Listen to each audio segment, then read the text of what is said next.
Good evening, Toulouse. So you're supposed to clap here. So my name is Jean-Marc Louintier, and I'm going to have the pleasure to introduce you to a completely new way of pitching today, because we have here a nice panel of startups, and overseas, and in Paris, and in the US, in the Silicon Valley to be more precise. I mean, Adam Shire here, and Reza Malikzadeh. So I'm going to give an opportunity to everybody to introduce themselves, starting by Adam. So Adam, if you want to say a few words about yourself. Can you hear me okay? Yes, perfectly. Great.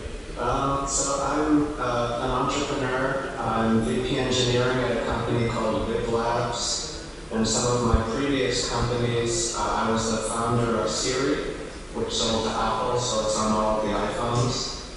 I was also a founding member of Change.org, which has about 75 million active monthly users and growing fast, and a machine learning company called Genetic Finance. Thanks, Adam. So, as you see, very extremely nice people. What about you, Reza? So, hi, I'm Reza Malikzadeh. I'm actually a user of Siri, and I love it. Thank you, Adam. It's great. I'm VP of Marketing and Sales for a startup called Communix Networks. We have a switch operating system and aim to disrupt Cisco. And prior to that, I was involved with a lot of startups, including VMware, where I was from number 10 and grew all the way to 6,500 people and decided to leave and go back to more startups. Thank you, Reza. So now we're going to ask Paris, where we have investors as well waiting for us. So Paris, could you take a few seconds to introduce yourself as well? And don't tell me the City of Light, we know that. Hi, I'm Rashid Bowman, and I'm founder and CEO of Beyond Investing. We're a multi-country European and US angel network. I've been a full-time angel investor for 11 years now, and I'm able to be a business angel because I was part of a couple of companies that went public. One was Expedia.com many years ago, and Gem Plus that became Gemalto. Hello, my name is Anne-Claude Pont. I'm a business angel from a French network called FBA, which means Femme Business Angel. The specificity of the network is that it's made up of women only. Hello, my name is Stéphanie Duchesnois. I am a member of the board of Paris Business Angels, and I also run an IT services company since 1999 now, which is based in Paris. Hello, my name is Alain Verlière. I'm a member of the board of Badge. It's a group of investor, mainly engineers, and so we are investing mostly in projects with a technical component, but we are also investing in all kind of projects when they have a high level of innovation. Hello, my name is Alain Camilly from CCI France, which is the Assembly of French Chambers of Trade of Industry, which are hosting this evening the meeting here in Paris. So thank you, Paris. And without further ado, I'd like to introduce Antoine Basquiera, who's going to tell us about his startups, which is, I'm telling you, a very nice one, and whose name is Early Metrics. Hi, so good afternoon Toulouse, good afternoon Paris, and good morning San Francisco. So I'm Antoine, I'm 24, I'm one of the two founders of Early Metrics. Sébastien is the second one here watching at us in the public. So first of all, thank you very much for giving us the opportunity to pitch our project in front of such a nice group of investors here in France and the US. So let's start this 4-minute pitch by what we do. What we do, Early Metrics detects, analyze, and evaluates startup companies. When we've started, we've seen that in France and anywhere else, you do not have an independent actor that highlights the potential of startups. So then the following question is for whom? who are our clients?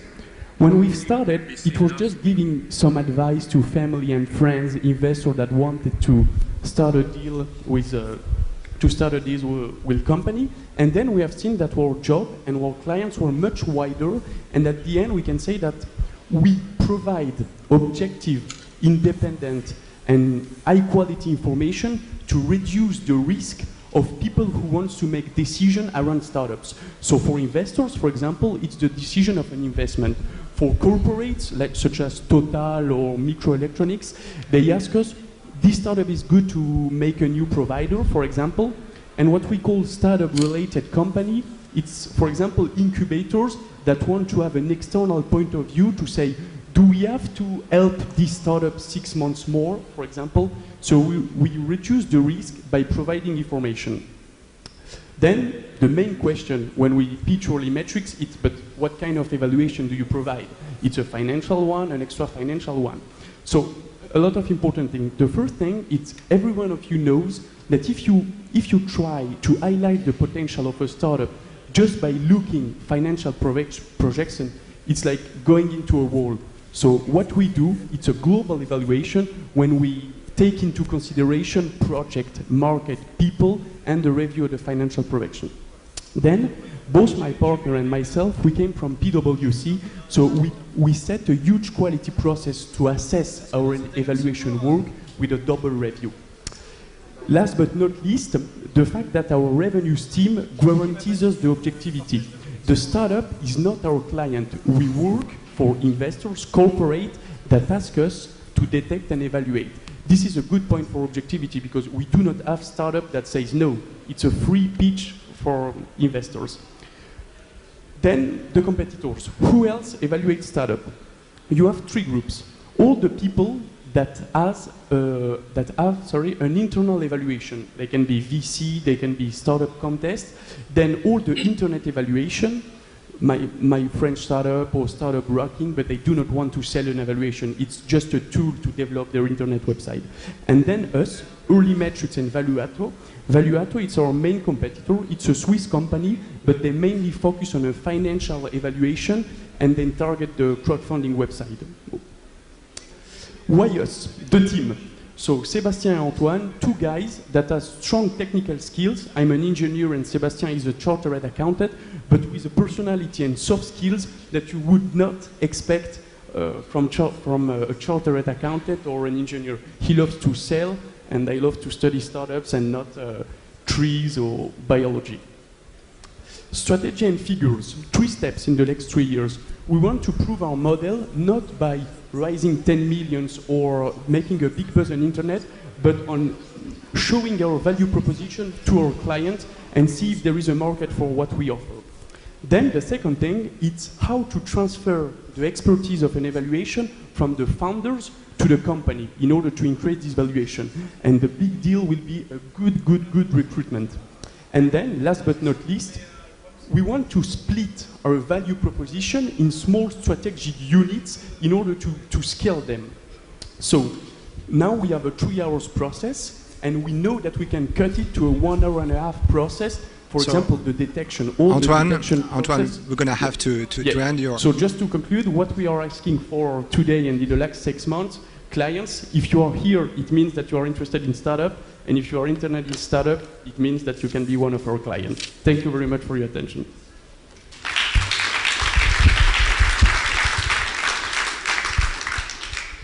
So now we're going to have the little Q&A session, and we're going to start maybe with Reza. Do you have any question, Reza? So I guess my main question is, for me, the miracle of startups cannot be put in a spreadsheet. So why do you think you can actually have a completely analytical view of a startup, and what do you do about the people aspects? We are actually working a lot on the people aspect, and the main coefficient that gives us the rest are the people. But it's a very good question for one thing. We do not want to provide information that will be enough to decide if to invest or not. What we do, it's a pre-selection tool. For example, you have a 100 startup deal flow. We are going to give you the 15 best startups, and then you will decide whether or not to see the entrepreneur. The end of our 15-page evaluation paper is not to say invest or do not invest. Is do I want to see further or it's enough? Okay, thanks, Reza, and Antoine for your answer. Adam, do you have any question?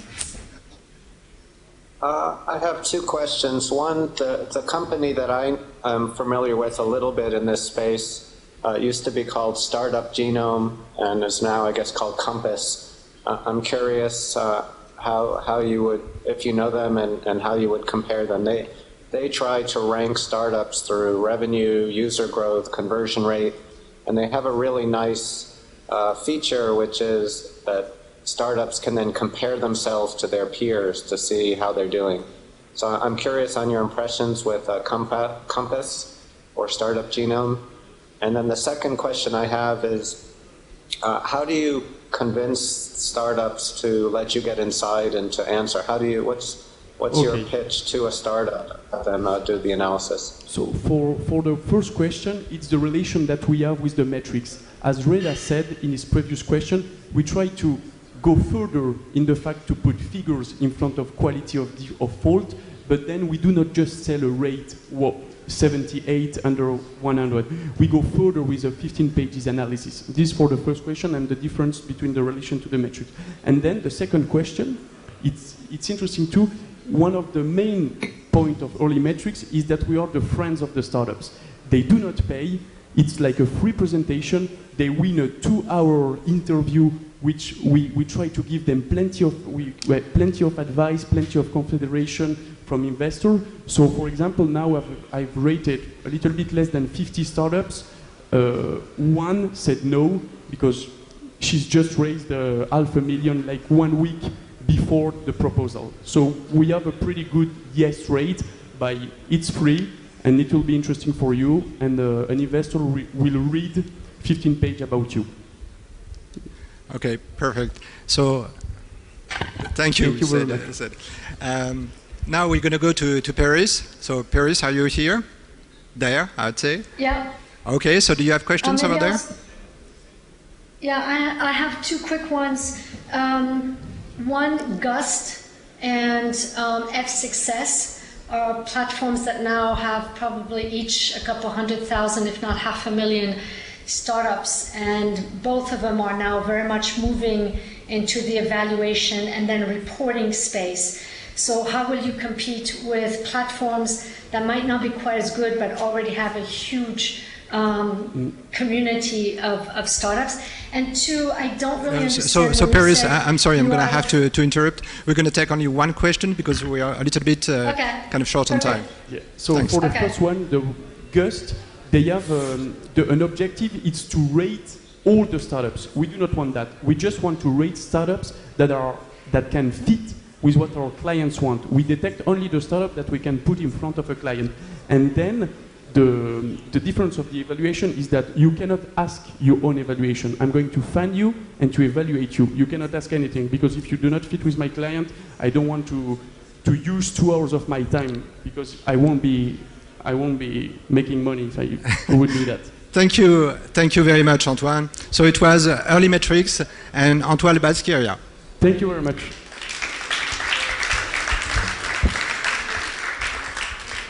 Now we are going to welcome Véronique Santran from Sibiocan. And hello, Véronique. So we're going to wait a few seconds for, I guess, your slide deck to be on. Or you can continue to pitch Early Metrics if you want to. Véronique and Sibiocan. Hello.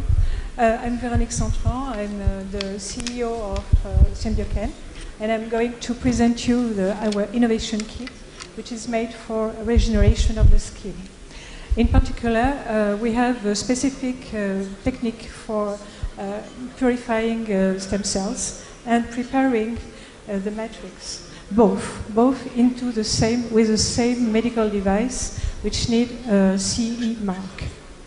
The plus we have in this system is that it is good for filling the skin, for regeneration. We have demonstrated that we can increase the synthesis of collagen. It's a light surgery, and it's less expensive than other techniques. It's long-lasting, and it no require authorization of marketing. Our competitive solution existing on this market are known. It's lipofilling, for example. It's known since 20 years. It's good for filling because it's only fat. It's not good for regeneration. It's cheap, no equipment is necessary, and it's low-lasting. Another competitor is Medican, is from Korea. It's stem cells, few purified. It's not specifically good for filling, regenerative, low regeneration, and it's few expensive. Surgeons have only to buy equipment. Cytori, which is a US product, we have good purified stem cells. It's not specifically for filling.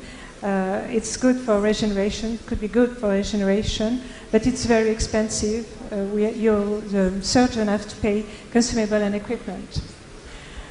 And at last, Symbiochen solution. We have a patent going to be filed before the clinical trials. We have high purification of stem cells and matrix. We have filling, regeneration because of the presence of the matrix. It's few expensive. The surgeon will have only consumable to buy. The market of rejuvenation, with the number of acts of hyaluronic acid done in the world, 2 million in 2011, and liposuction done 2 million and 100,000 acts. We can say that our target is in both these two markets. Because patients having a liposuction have 43% have between 40 and 60 years old. The state of the development of Symbiochen, we have done the regulatory animal test. All is okay, it's successful, just done. And now we are going on clinical trials for marketing and commercialization in 2015 and 2015, beginning of 2016. The first projection of turnover, the income model sales will be done by distributor to surgeons. The equipment, one-shot agreement of maintenance, 1.5 kilo per year, 3 years. And the sales of consumable are recurrent, 1.2 kilo euros per act per patient. So the turnover will be in 2070 of 9 million euro, with the commercialization all over Europe and US. So, thank you, Veronique. Okay. So we're going to start the Q&A session. Before that, I'd like to add that I'm guessing it's kind of obvious because we are in a high definition, but you must use your products because you have a very nice complexion. So yeah. Just to testify of that. Yeah. So we're going to start the question by maybe, let's say, Adam. Do you have any question for Veronique? I just want to know a few of the risks that you see going forward. Sorry? I just would like to know some of the risks of your business. What things might make you fail to be successful? We have validated all the animal trials, so now we are going and all is okay. No problem of toxicity, and we have a good regeneration. We have proof by the proof of concept that we have really a synthesis of new collagen and creation of dermofibroblasts. So we are pretty sure that the clinical test will be good. But I guess, Adam, if I may be your interpreter here, the question was something like, what do you think might be an obstacle, an example of obstacle in your path to success? From a technical point of view or from a company point of view? It is, from technical point of view and regulatory point of view, there is no risk. For me, we know that it's a medical device, so it's clear. The only risk is the financial question matter, because we are not sure to go further, and we hope to. That's why we are here. Okay. Reza, do you have any question? So I'm not entirely familiar with this market, but €1 million to market that type of product in 3 major markets seems very unrealistic. Can you comment on how you came up with that number?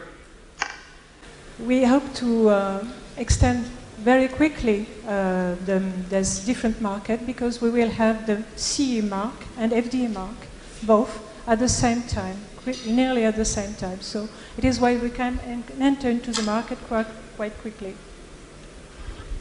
Thank you. So we're going to go to Paris to see if there are any questions over there. Just a very short question. Are you commercializing a device or a pharmaceutical product? No, it's a medical device. It's clearly a medical device. Okay. We have this issue with NSM, and it's a medical device. And would you please tell us a bit more about you and your experience of this market? Yes, I'm a biologist, researcher at BASIS, and after that I do MBA in marketing and management of companies. And so I have a big experience of the cell biology, of course, since about 20 years and more. And so for me, it's quite a good project for going further. Okay, so in the attendance, do we have anybody who wish to ask a question?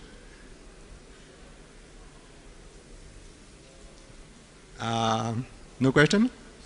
So any of you, Adam, Reza, wants to have another shot at a question? Nope? Okay. Okay. Thank you very much, Veronique.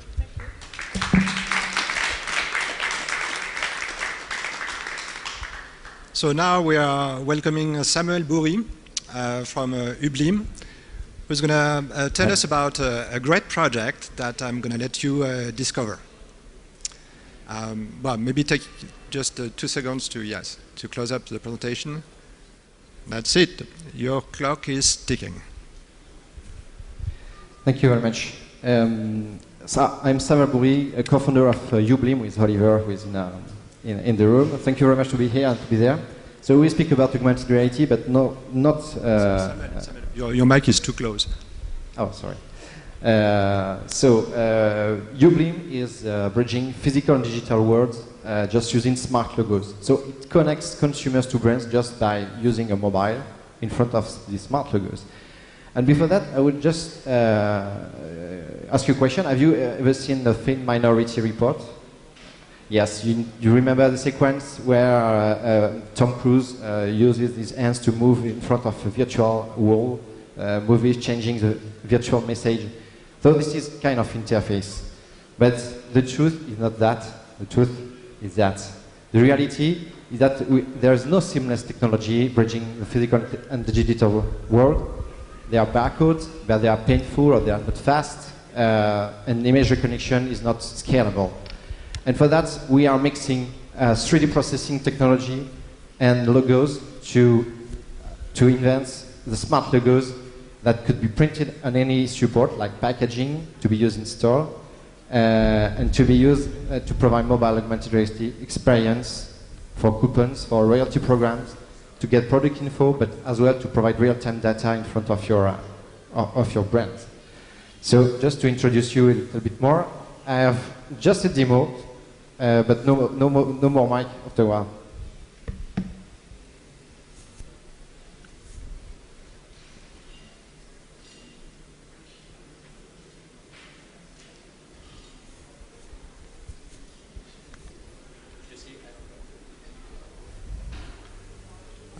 So maybe Samuel, maybe we could do the same thing, maybe in front of the camera, so that our friends over there. Yes, I think they should have seen what we call a BLIM card. So it's a BLIM on your business card, but there are other applications you can develop on your print. So it's simple. We democratize augmented reality. We put it individual on your personal support. We provide a full web platform for brands, agencies, and any companies to develop the smart logos. It's very simple. It starts for free, and you can upgrade with pro services to access data. For example, we develop for several point of sale some instant twin to get traction in stores, but as well custom solution for industrials to augment data centers, devices, provide maintenance, supervision. UBM is 3 years old, so we got some traction now, but definitely this year we introduced augmented reality, and we got lots of interest introduced by the quality of fleet and the virality of BLIM card. For financials, our forecasts are very interesting. We got very interesting margin, and we are looking for 2 to 3 million to grow in France, Europe, and USA. Our startup is located in France, but and we are motivated. We're expecting web marketing, mobile, and we have the mission to become the international standard in mobile augmented reality. Thank you very much. Perfect timing. So we're going to see if your presentation triggered a BLIM on the radars of our friends over there. So maybe we're going to start by Paris this time. So Paris, do you have any question for someone?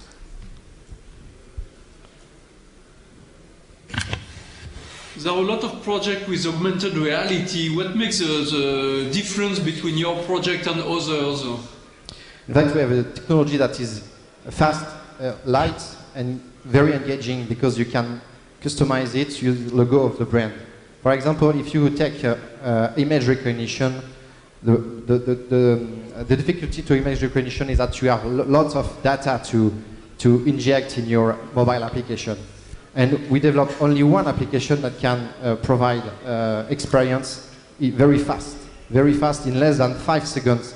So we bet on mobility, and with one application you can go everywhere in Disneyland Paris, as we do with our customers, in Orange stores, without downloading an additional application. And it brings very interesting data for all the brands that are using our technology. So maybe a question from Reza? Yeah, I'm just very confused. I just don't see why not leverage existing things like QR codes with a different application. I mean, why go through the process of creating a whole new infrastructure for this? So I didn't catch your question, sorry. A difference my question was the difference in the process to create. Process and a new infrastructure when there's existing things like QR codes already. I mean, you're going to force a whole new way on people. I'm not sure what the value is. And the value is the level of engagement for users, because it's very fast. You have not seen the demo, but you can scan wherever without just sniping. You don't have to go close to the tag. You can scan it even in mobility. So due to this 3D processing, we can provide a better experience, augmented experience. Imagine you have a train ticket. You can put a BLIM on train ticket, and in augmented reality, you provide real-time data in augmented reality, the schedule, the delay. You can purchase it just by typing on your ticket. Okay, thank you. Maybe Adam now? So I presume you need the UBLIM reader program. How many people have downloaded that so far, and how will you get distribution of people to download an app so that they will have the very fast access? We did not already plan some promotion campaign. What we bet is that brands push our application, and we already pushed 30,000 downloads. But using augmented reality and the Blim card, which is a viral product, we saw that every time we give a Blim card, it makes download very easily to people receiving this Blim card. And they would like to convert themselves to the Blim card because it's very magic product. So we bet on this virality, and we are launching the Blim card this week. So we will measure it in the coming days and see if it's a factor of 2, 3, 4 in the virality of this product to help the brands to catch the audience. Okay, so thank you, Adam. Maybe we're going to take a question, if any, in the audience. Nobody is curious about the... No. Okay. Okay. Thank you very much. Thank you, Samuel. Bye.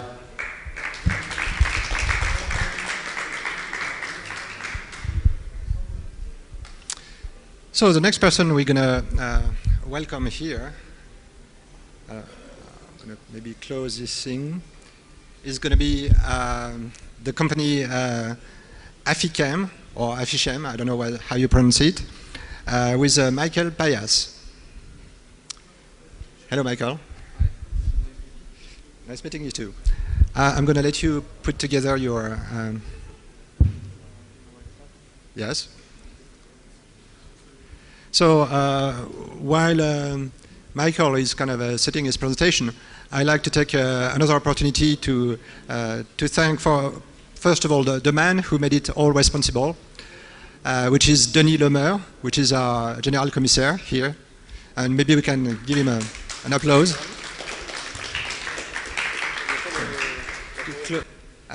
So I'm going to let you start with Aficam. And good luck, your time is starting now. Hello, hi to everybody. I would like to thank the organizers to give us the opportunity to present Aficam today. We hope that's going to be interesting for all of you.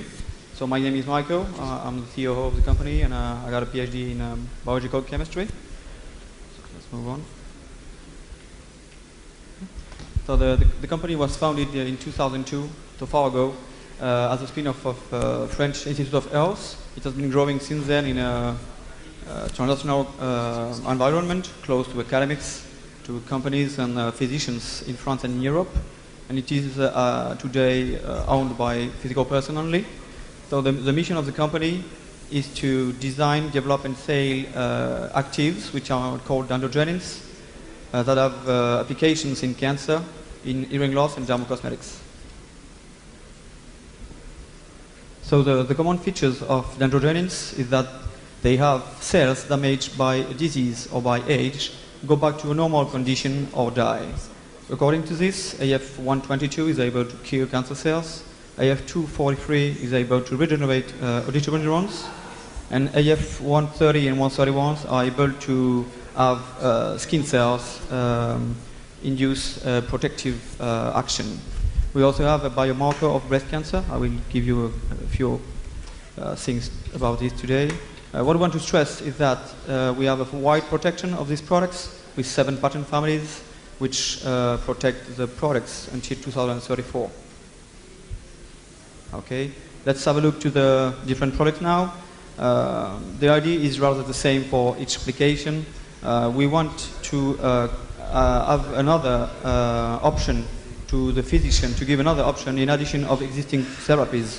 In the field of cancer, we know that there are lots of problems with chemotherapies, for instance, for elderly patients, and for resistance to these chemotherapies. We want to address this by giving up a new option, okay? And we roughly want to meet the needs of 1 million persons a year. It is rather the same with our biomarker, AF300.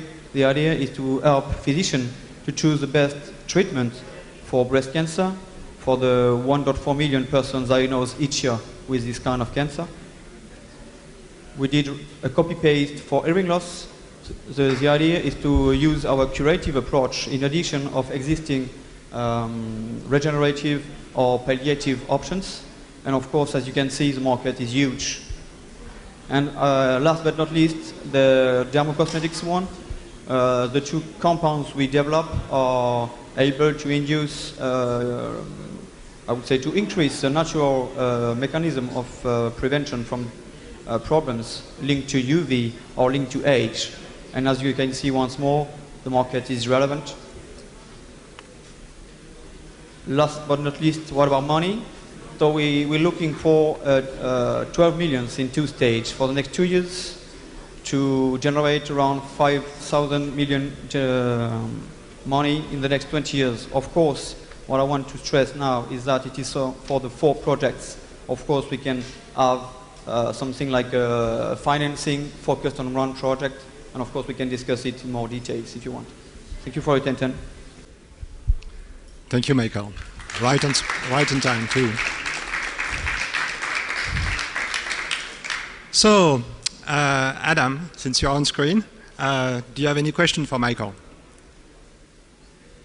Do you have any indication of how well these products potentially work, especially in comparison to other products out there? Of course, I couldn't show you this in 4 minutes, but we have a quite complete knowledge of the mechanism of action of the drug. We basically go through one protein which is in the nucleus of cells and which can turn, I would say, the cells go to death or go to survival. Roughly, that's how it works. And the thing is that regarding the type of molecules we use, IF-122 or 243 or the other, we will move the balance towards survival or towards differentiation and survival, roughly. Is that okay? You want something more? No, I think it's hard in just 4 minutes to really understand the impact of this, but thank you. I'd be pleased to send you something more complete if you want. So I would be interested. Thank you, Adam. So now we're going to switch to Paris. Paris, do you have any question? Yes, one question. The company started in 2002 or in 2014. What happened during these 12 years? And how much did you raise? Okay, I'll try to answer the 2 questions in the same answer. First of all, the thing is that we've been discovering everything regarding these compounds because they were not known. We've been proving that they were natural, that they were active on the different kind of assays we used. We had to prove that the target was important and relevant for the different diseases and disorders we want to address. So it was really time consuming and it was rather money consuming as well. Today we raised some, and we burnt almost around 7 million to get to this level of development, I would say. And so we need about the same amount to make the phase 1 clinical trials, and almost the same amount once more to go to the phase 2 or phase 2A, which will be the level needed to our license to farmers. Is that okay? Okay, thank you, Paris. Reza, do you have any question? So I have a question about execution. Do you intend to basically have 4 projects in parallel through 2014? Is that what I'm understanding? Yeah, the thing is that we already, as I mentioned on the first slide, we are really in close contact with physicians. And at the point of development where we are in, I would say that we have almost nothing less to do regarding the drug for cancer and the drug for hearing loss. Everything is outsourced, I would say. So it's something like quite easy to manage both in the same time. Regarding the biomarker, it is rather the same. Almost everything is outsourced now, and the only product we are really still developing is the cosmetic and dermatology projects, and we are enough in terms of resources in-house to be able to manage this one. Yeah, that's not the problem, to manage the 4th in the same time. The real matter is to get money for the 4th in the same time. Thank you, Reza. Thank you.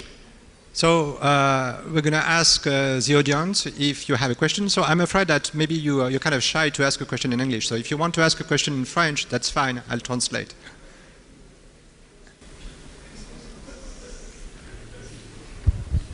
Hello. Have you done animal trials? Have you done? Yes. Of course. For in the field of cancer and hearing loss, of course, there are robust data on animal models. Of course, in the field of dermocosmetics, as you know, it's not possible. And for the biomarker, we already have preliminary data in human as well. We have been able to show that the biomarker moves when there is treatment with a usual hormonal therapy against breast cancer. So yes, we got robust preclinical data and some human ones. Thank you. Okay, one last question from the audience. Okay, so very quickly, I'd like to ask you the question that Adam asked previously, and I find a very good question actually. What do you think could be a major risk for your company going on? Of course, the main risk is to have a failure when you are in the clinical trials. But it is something that we want to unrisk. Of course, that's why we perform lots of trials in mice models and so on. Of course, but there is no zero risk ever. We just want it to be as low as possible. Okay. And it's rather the same in the other applications. But we don't worry. We try to keep it as low as possible. But I imagine so. Zero risk. Okay, that's fair enough. So thank you a lot, Michael. Welcome. And maybe an applause for Michael.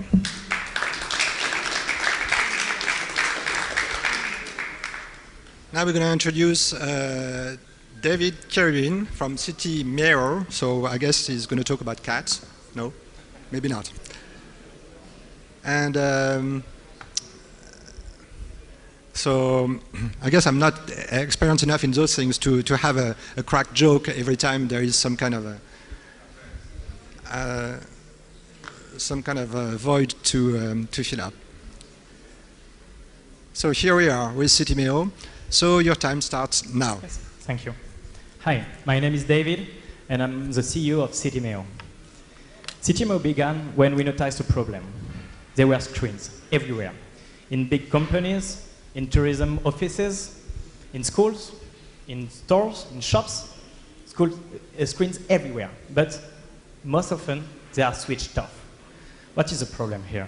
The setup is really, really complex for a digital signage solution, and it's really hard to update content. So we make our own product. It's called Citimeo. Citimeo is based on a small player, really compact, and 100% plug and play. So you just plug it behind your screen, and it's okay, it's working. Then you can manage your content online, from your smartphone, tablet, or your computer. It's really simple, really easy. The result is an effective way to communicate and to broadcast content all over the world on as many screens as you want. Few numbers about us. First of all, we are the first company to make a digital signage solution working on Raspberry Pi. And this is really strategic. Why? Because, first of all, the Raspberry Pi is really small. And what people want is a small player that they can bring to show or exhibitions. Second, it's a low price player, so we can make high margin. And then the third part is it can render full HD, so we can bring awesome content to our customers. It took 4 engineers during 2 years of R&D to make this possible, and we are proud to announce today that we are 5 times cheaper than our competitors. We launched the product on January, and in June we already had more than 15 contracts signed. So we are making money today. How is our competitors? So it's a worldwide competition here, and you have some companies that have solutions easy to install, and some other with cool tools to manage content. But we are the only one to have both. So on our platform, you have a player which is 100% plug and play. You can upload every content you want, videos or pictures. It's really simple. It's plugged to Twitter or to YouTube, really simple. And you can even create your own videos online. So to create this cool product, we needed a dream team, and this is it. Let me introduce to you Jocelyn, our creative motion designer. He brings eye candy to the platform. And Antoine here is a coding genius. He can do whatever he wants with a computer. And then James. James is really an expert in real-time rendering.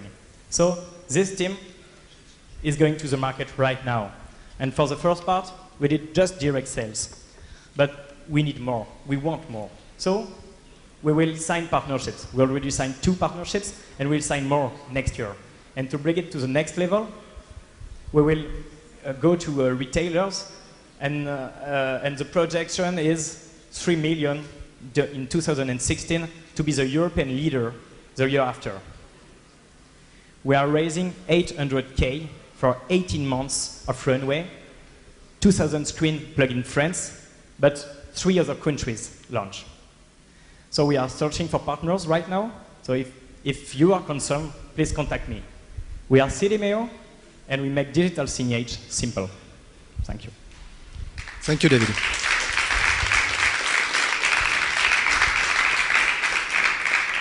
So, first question, maybe from Reza. So this sounds actually very interesting. What are, the Raspberry Pi is not necessarily a very consumer-friendly device. So do you think that the user experience is simple enough that anyone could be able to use your device? Mm-hmm. Yes, it's a good question. We made it usable by anyone. So the Raspberry Pi is here, and you just have to plug it, and you don't have anything to do. It's automatically connecting to the network, and then the whole part is online on the web platform. So users just have to plug it, and it's okay for them. They don't see anything on screen but their content. Adam? Can you just say a little bit about how much you sell the solution for and what your margins are? And is it just a one-time solution, or do you have some kind of ongoing recurring revenue? We have a SaaS platform, so it's recurring for the revenue.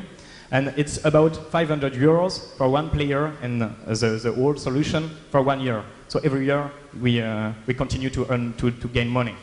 And for the second question, about margin, we're making something like 40 to 45% of margin on each sale, and we can sell from 1 to 1,000 players at once. It's really simple and really easy for us. Thank you. You're welcome. Thank you, Adam. Paris? What are the $800,000 for? We didn't get the question. Could you repeat, please? What are the $800,000 that you want to raise for? Yeah. What are you going to use them with? It's really simple. We are 4 by now, and we really want to conquer and to float Europe with our players. So we really need a commercial force. Then we will package the solution. You are actually packaging the solution to go international, and this is why we are raising money right now. We have to grow fast. Excuse me. Maybe one more question from Paris? Nope? Okay. Actually, what kind of competition do you have in the US? Our main competitor in the US is the worldwide leader. It's BrightSign. So it's selling players something like 5 times higher than us. It's also working on an ARM platform. So it's quite cool, but not enough. And their solutions are not, first of all, user-friendly and ergonomic like ours, but it's a software-based platform at the beginning. So they really have problems to get online and with a smooth platform right now. How much have they raised? BrightSign is a company something like 30 years ago. They founded 30 years ago. So they are really big, but I didn't hear about raising money. Okay, thank you, Paris. Maybe we're going to have 1 or 2 questions in the audience tonight. Yes, we have one. So we need a mic. Thank you, Didier. Hello. What happens if you lose your internet connection? It's a good question. Thank you. There is no problem.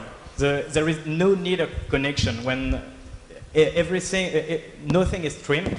So it's stored on the Raspberry Pi and then displayed. So if you lose the connection, everything will continue to display and to broadcast without any problem, any trouble. You can lost your connection during 1 week, 1 year. Actually, the UNICEF is interested about our project for Lebanon, and they don't have any connection. Okay. So another question? No more question? So I'm going to ask the same usual question, which is that what do you think could be a risk that you fear inherent to your project? That's a good question also. What are the risks? I think major risk is how to continue growing as fast as we are doing right now. I think it's my fear, not arriving to provide enough player for everyone. Yeah, well, which is a good problem to have. Yeah. Okay, thank you, David. Thank you.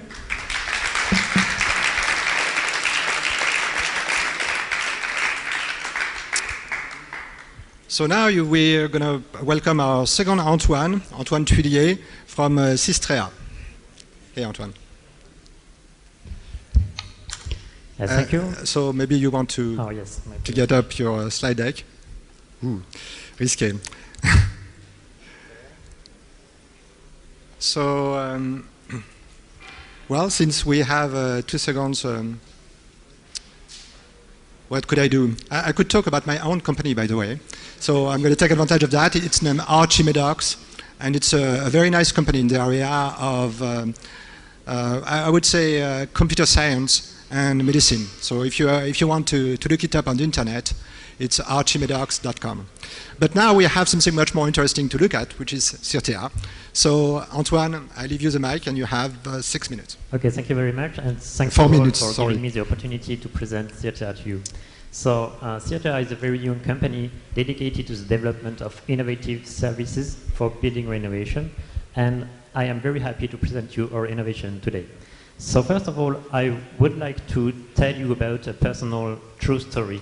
I formerly was a consultant for the building renovation, and I once met a customer who asked me what was the best solution to renovate that type of building, which is very familiar in France. It's social housing. So I worked for him, and we made some prescription, and my customer followed my prescription and invested a lot of money in a very loud and complicated renovation. And after 6 months of on-site work, which was very complex, very disturbing for people living there, and I must say also very expensive, the customer discovered that finally the thermal performance was not the one we had promised to him. So what happened? The prescription were good, but we discovered that the material installation on-site was so poor, the quality was so poor, that there remained a lot of thermal leak in the building envelope. And sadly, this is not an exception. And and we, a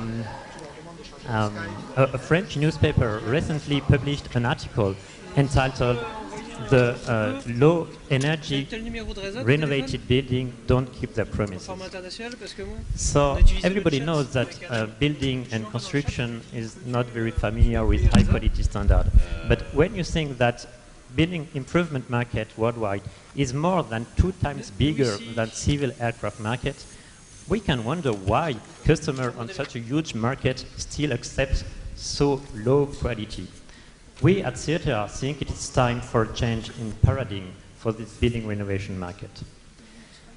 The old school business is, in renovation, is a large amount of craftsmen working on site with material that have to fix manually and with a very bad or even sometimes no coordination between them.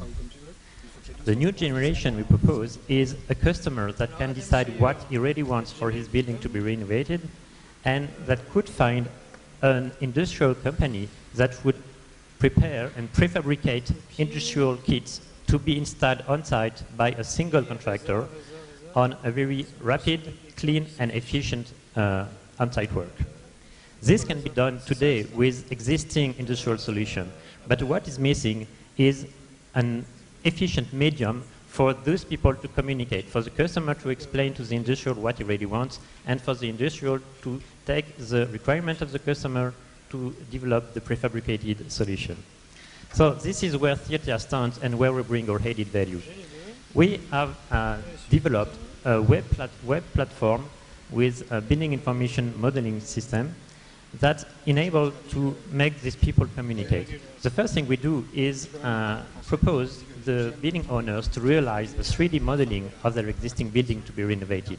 We place this 3D modeling on our platform where it is freely accessible for every contractor who would like to offer a renovation to the building owner. The contractor and designers will find on the platform easy to use design tools with industrial components. And once the design is made, they can order a prefabricated kit to the industrial partner, which can then further be installed on site. So as you may understood, this is a marketplace-like business model. And our main added values are, on one side, that we propose to the building owner a direct access to Antoine, just a few seconds, right? Yes, and just that sentence. And the second added value is that we propose to industrial a direct access to targeted market with building owners. Thank you for your attention. Thank you, Antoine. Okay, so maybe the first question in Paris. The first question is, what is the business model? Yes, so in this marketplace-like business model, our revenue streams comes on one side from the industrials. We charge the industrial success fee, which has 5% of the sales they made thanks to the platform. And on the other hand, from the building owner, because we are providing project management services, we can charge to the building owners also. And how much have you already done? How much clients or how many transactions have you done? So we are now at the stage of a proof of concept. So the platform is will be finally developed at the end of the year, and our first realization will begin in November with the renovation of 110 dwellings in 5 buildings. It's a big market of 5 million euro of work, and which will be done thanks to our solution. Okay. One last question in Paris, maybe. What is the promise to reduce costs? Sorry, I didn't get it. Do you have any promise to reduce the costs? Not for direct cost of the solution, because our prefabricated approach is approximately same cost as traditional one, but it's enabled to renovate a building 10 times faster than with traditional solution. So finally, it's an indirect cost reduction for the building owners, which has a very shorter operation on site. And you have to know that, for instance, on our first operation, the building owner has to hire one person full-time to manage the building renovation operation. So in that way, it's cost reduction. Thank you, Paris. So, Reza? Thank you. So what makes your platform sticky? If I find the right set of people the first time, why would I come back versus then doing business directly with them without your platform? The platform offers convenient tools for the building designer or the contractor to understand the constraints of the prefabricated solution. And moreover, the access to the platform is free for the designer and for the contractor. So he will find the solution of the industrial on the platform, and he will find tools that enable him to design his renovation, being fully aware of the limits of the technical solution.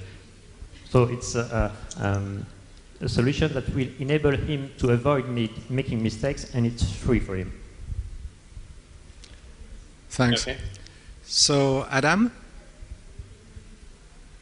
I just wanted to know a little bit more about the company. How many people do you have, and what kind of people? So we are a spin-off of an engineering company here in France, and for Certia we are now 3 people working full-time, myself, and I have with me Sylvain, which is fully dedicated to the web platform development. Is someone which is very seasoned developer in terms of building information modeling, and he has a lot of knowledge in that field. And we have also Marie, which is a PhD in industrial sciences, and she's the person who helped us to understand the process of our industrial partners and to implement the constraints of this process in the platform. Thank you, Adam. So maybe we have time to take one question in the audience. No? In French, in English? Once? Twice? Thrice? Okay, it's over. So now, people, I would like to thank you, all of you, audience, and of course our participants, our remote participants.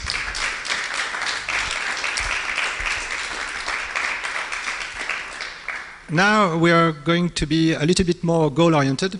So what I'd like to have is Paris deciding upon one startup that really shown tonight, and to decide what is their coup de cœur, as we say in French.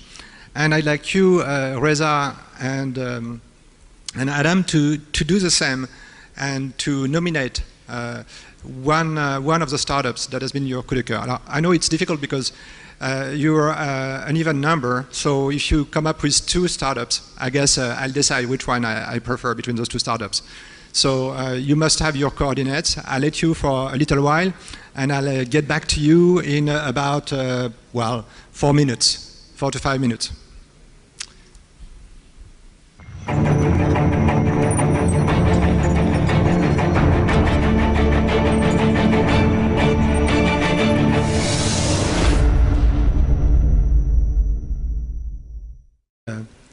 We're going to take Paris, okay. So Paris. So number 1 for us is... Don't say anything. Don't say anything first. We're going to have to do it very slowly, right? Does it start with an A? Yeah, well, that's what I was with a B? No, I'm just joking. So you got Symbioken is the first one. And then we had a relatively close second, but we just couldn't really understand what it did, and that's Ubleem. Okay, so you like Ubleem, but you're not quite sure why, but that's already one thing to like it. It's already easier. And your first one is Symbioken. Yes. Great. So, Adam, are you ready to tell us what you've chosen? Yes, so we chose as our first, so I'm going to be representing Reza, he had to jump off. Okay. So we chose Certia, I guess the name is. Yes. I mean, all of the companies were quite interesting. The biopharmaceutical companies are interesting. It's just not our area of expertise. So we didn't pick those, but we went with Certia. We think if you really work, you know, you have a specific problem on a big market with potential customers and you are aggressive and you work, I think you can be quite successful. Great, great. So you see a very practical team we have in the US. I kind of like it. So I suggest that before to depart and to leave, we have a first round of applause for the coup de cœur in Paris, which is Symbioken.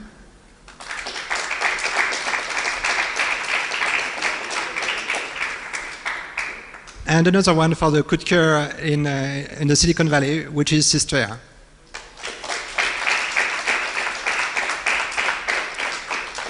So thank you very much, everybody, for staying so long. A big thank to Adam and Reza, because it was not really to put together things so that it works at the first time. It took a little bit longer than expected, and I really thank you wholeheartedly for your patience and for participating. Have a very good day. Okay, Bye-bye, Adam. Bye.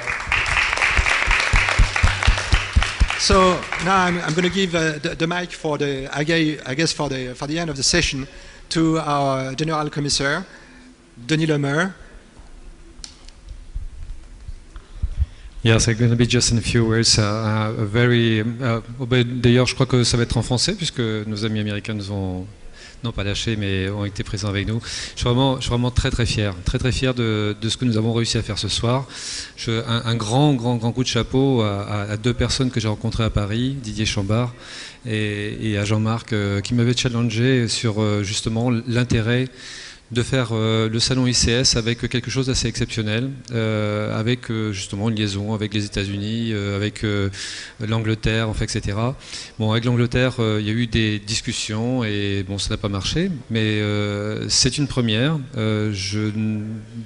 Alors, je ne veux pas dire que ça n'a jamais existé dans le monde parce que ça serait certainement trop prétentieux, mais en tout cas, c'est une grande première. Ça se fait sur le salon ICS et je suis vraiment ravi que vous ayez jouer ce jeu qui n'est pas qu'un jeu, puisque derrière il y a aussi la volonté d'aller chercher des investissements, des compléments à votre croissance, votre compétitivité. Merci, un grand merci à vous d'avoir été présent et d'avoir vécu cette expérience qui, je l'espère, va se traduire aussi par des contacts avec les gens que vous avez rencontrés ce soir à Paris et en Californie. Merci à vous, je vous souhaite une très bonne soirée et surtout revenez sur le salon en 2016, mais le salon n'est pas terminé, il y a encore demain.